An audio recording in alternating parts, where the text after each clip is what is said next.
بسم اللہ الرحمن الرحیم۔ السلام علیکم، میری آپ سبھی سے التجا ہے کہ ایک مرتبہ درود ابراہیمی پڑھ لیجیے گا۔ بسم اللہ الرحمن الرحیم۔ اللہم صلی علی محمد وعلی آل محمد کما صلیت علی ابراہیم وعلی آل ابراہیم انک حمید مجید۔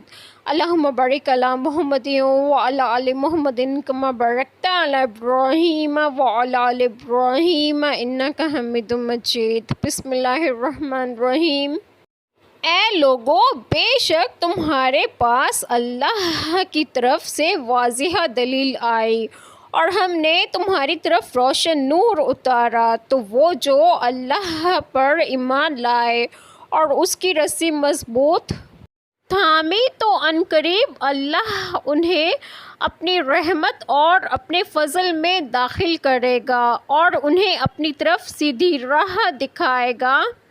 بسم اللہ الرحمن الرحیم۔ آج جو بات آپ لوگوں سے ڈسکس کروں گی وہ یہ ہے کہ اس پہلی آیت کریمہ میں ہے کہ اے لوگو، بے شک تمہارے پاس اللہ تعالیٰ کی طرف سے واضح دلیل آئی۔ واضح دلیل سے سید عالم صلی اللہ علیہ وسلم کی ذات گرامی مراد ہے، جن کے صدق پر ان کے معجزے شاہد ہیں اور منکرین کی عقلوں کو حیران کر دیتے ہیں، اور ہم نے تمہاری طرف روشن نور اتارا یعنی قرآن پاک اتارا ہے۔ برہان دلیل حجت میں سے اس دلیل کو برہان کہتے ہیں جو ناقابل تردید ہو۔ یہود و نصارہ اور مشرکین پر رسالت مآب صلی اللہ علیہ وسلم کی رسالت کی حقانیت پر روشنی ڈالنے کے بعد پوری انسانیت سے خطاب فرمایا، تمہاری طرف اللہ تعالیٰ کی جانب سے ایک ناقابل تردید آگئی ہے۔ برہان سے مراد رسول کریم صلی اللہ علیہ وسلم کی ذات گرامی ہی ہو سکتی ہے، کیونکہ آپ صلی اللہ علیہ وسلم نے ایک ایسے معاشرے میں آنکھ کھولی جو علم و تمدن سے بالکل بے بہرا تھا۔ اس زمانے میں یونان، مصر، عراق، ایران اور ہندوستان میں علمی مراکز موجود تھے اور تمدن بھی تھا، لیکن حجاز تو تاریکی میں ڈوبا ہوا تھا۔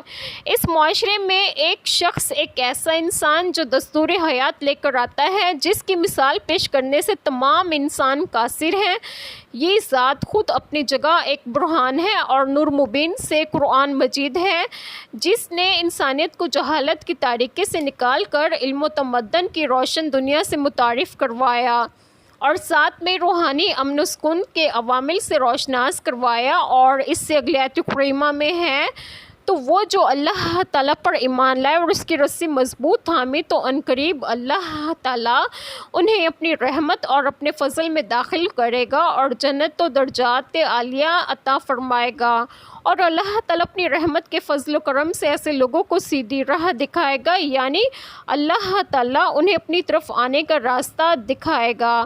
اللہ تعالیٰ ہم سب کے تمام گناہوں کو معاف فرمائیں اور ہمیں صراط مستقیم کی راہ پر گامزن کریں، اور آپ سب کو آپ کے گھروں میں خوش و خرم رکھیں اور صحت و تندرستگی بھی دیں۔ آمین۔ جزاک اللہ خیر۔